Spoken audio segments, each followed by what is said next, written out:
So, you know, we are incredibly lucky. We're in the center of town. We have all this.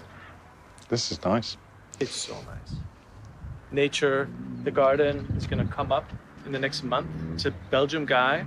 He's been watching the soil, what grows, what doesn't grow for the last 2 years. And then finally he made the drawings and he selected the plants and he selected the soil. So now this garden that's going to come in will last, if we take care of it, forever. There's no 2.0 or 3.0. It's going to last. Just have to tend to it a little bit. So, yeah, I mean, I know you know Copenhagen pretty well, but this is a new Noma. We are on a corner of Copenhagen. This is the old fortification of Copenhagen. See that mound that goes up? That's the original mound 400 years ago that was sort of stretching around Copenhagen. That's national heritage. You're not even allowed to like take soil or anything or pee on it. Of course, Christiania have built on it. They put in sewage systems and all sorts of things. And, you know, according to some people, we're also on Christiania ground. All what you see over here, that's Christiania. Those are our neighbors. Right. Is that where we used to go and smoke weed? Yes. Used and to. eat falafel. Used to. Used to, yeah. I'll just show you here. The area here was vacant because of that building right there. That great gray building, 100 meters long. It was built during Second World War as a storage for marine bombs. And back then, they were like these giant, heavy things. And since then, it's been more or less derelict. There's been a lot of like drugs going on here and parties. And then we took over. Our plan was to build like a little village. So one building became 11 buildings, where three of them are greenhouses, but we do also actually work in greenhouses. And then at the same time, they also had to be inspired by Christiania. So if you look over there, the difference of material use, the difference of height as well, but particularly the difference of materials. We were very inspired by that. And another thing that was also very important, everything had to be handmade. No 3D printers or anything. Everything is like, it had to be made old school style in a way that makes it feel like it's still pointing forward. So, let's go in.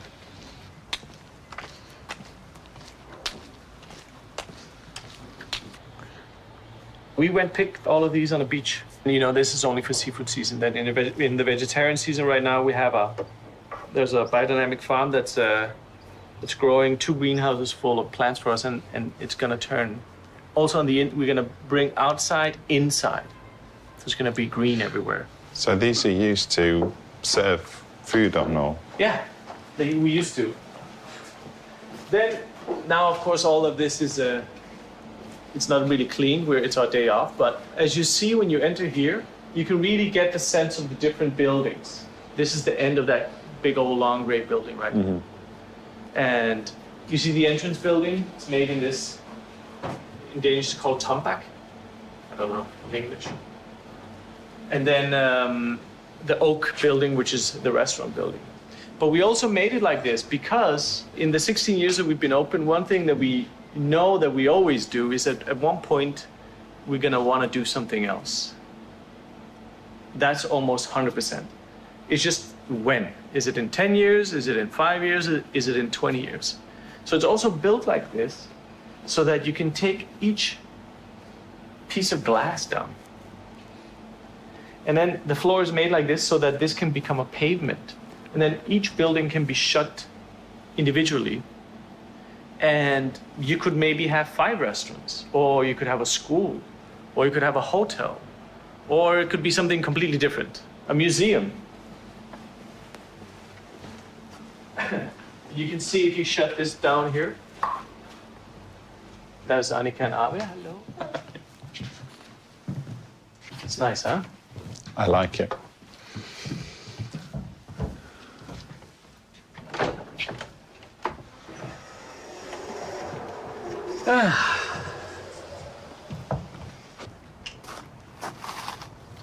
Nice. Yeah, it's good. I've been thinking about this, how you do it, particularly in using your imagination, because that's, I guess, what we have in common. that we use our imagination. I make food. I have to serve people every day. We have a giant team. It seems like you're a small team. A giant man, small team. Could we go inside? Yes. The light is pretty. Last few months, I realised in June, I will have done 5 solo exhibitions this year. Wow. in 6 months. Shit. So that's quite a lot. But I'm just sort of coming to the end of it. There's always seems to be a cycle to my working. That's a lot. Yeah, and then always when it ends, it seems like there's nothing on the calendar, like really almost nothing. And I'm getting better at taking time off and reading and, you know, doing some research. Do you have kids? No, I have a dog. He's living a good life. Great. I have 3 girls, 1 dog, she's a girl, my wife and my wife's mother at home in the house. Wow. You need a man cave, that's what you need. That's what I said. Sounds like a women's person. When you said it all that, I was like, this is really what I need. You can put, you know, the nice thing about the studio is you can just put stuff in it that you don't put in other places. Yeah, nobody cares. Yeah, and you can do things that you don't do in other places. Yeah. Do you go on vacation ever? Like really long vacations and tap out? Well, I didn't really used to, and then I used to live in Glasgow in Scotland, and we used to go on a vacation every year in January or February when the weather was terrible. Because Glasgow's worse weather than Copenhagen. So we'd always go to Tenerife or Lanzarote or somewhere like that. Canary Islands, where it was guaranteed sunshine, but it was just boring dust bowl of Premier League football and English lager. And now... Do you like Premier League? Yeah. Me too. Who do you follow? My team's actually Nottingham Forest, and they're in the 2nd tier. Okay. But my wife supports Manchester United. Cheers to your wife. Cheers. Yeah. Yeah, you should listen to her when she's watching. Oh, it's not a good season. Well, the dog gets really scared when my wife's watching football. Because she's screaming and shouting? She's saying, yeah. She always has players she picks on. Yeah. Paul Pogba is the one that she just cannot stand. Me too. Yeah. He's... Oh my God. Can we say this on camera? He's a dick, man. Oh my God, the ego in these guys. He's high maintenance. He's so high maintenance. Yeah. He's playing for Manchester United. But I like Tottenham as well. Yeah. Anyway, we moved from Glasgow, and then we bought a holiday home in Devon in the southwest of England. And when we still lived in Glasgow, and then we used to go down there, and we'd be like, I don't want to go back to Glasgow. This is so nice down here. So we sold our apartment in Glasgow, and then realised that I had to live somewhere that was a bit closer to the civilization, to an airport. So we bought a place in Brighton. But now, consequently, I just go to this place in Devon, and that's my holiday. Last year, I was there for, I don't know, 2 months. Good. But then, you know, I'd come back maybe to the studio in Brighton for a week here and there. But yeah, 2 months, it was nice. It was so nice. Yeah, because that is one thing for me that I truly believe that you need. You need long vacations. Have you ever met a guy called Stefan Sagmeister? He's a designer. His company, they decided that they would have their retirement in their working life. So they go on holiday 1 year out of 7. They have the entire year off. And the studio just closes, and they go on holiday for a year. I've got to write all these ideas down. Where's my 1 year vacation? Stackmeister? Stefan Sagmeister. Yeah, he's Austrian, I think. He's a really nice guy. I met him at some conference or other. Really interesting guy. I love that idea. Yeah. I learned some things from him. He was the first person I ever saw who was, when he was doing a talk about his work, he wore like a radio mic with a thing, you know. And he just taught, and he had the whole, because he's a designer, right? He's got the whole AV thing going on, you know, Sure. seamlessly. It was Remote 18 control. minutes long as well. Yeah, 18 minutes long. It was like a, you know, everything he said was perfect. I was like, wow. You make my talks seem like a lot of rubbish. So you look at people and you think they're so amazing? Well, I was impressed by him, yeah, and you can learn from people, can't you? Yes. But the thing is, what he does is not really that kind of presentation. You have to do that if you're a designer. You have to sell things to people. Mm-hmm. You have to remember to pause, to make the point that you're trying to make. That was good. That was really good. Oh my God. But you don't point at people, because that's rude. You go like that. And then what else are you supposed to do? You mirror them. You mirror what they do, and then you make a joke, convenient joke. And you try not to use bad language and just say whatever.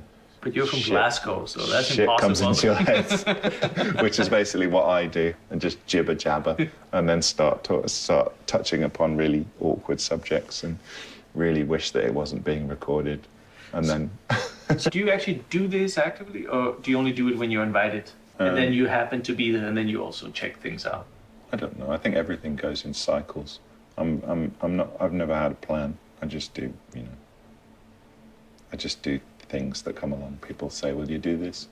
I'm like, "Okay," and I do it, and then I'm just like, "Why the hell did I do that? That was awful," or "That was amazing. That was a really good experience." So you tell yourself sometimes that you're amazing? I tell myself sometimes that the experience was amazing, but Oh man, we're actually quite different, I have to say. You don't plan, you just free fall into it, and you are able to tell yourself there was a good experience. I mean, in our world, it's almost the opposite. You have to plan so rigorously. It's sometimes it squeezes out the. Sometimes I see more that the food industry is more like when I see all these fashion people, and they have to have the next collection ready, and they're all losing their minds because 3, 4, 5, 6 times a year they have to have this great new collection ready, and everybody's so burnt out, and it's just they have all these people and assistants on assistants to make sure they can squeeze something more out. Yeah. The food world is more like that actually than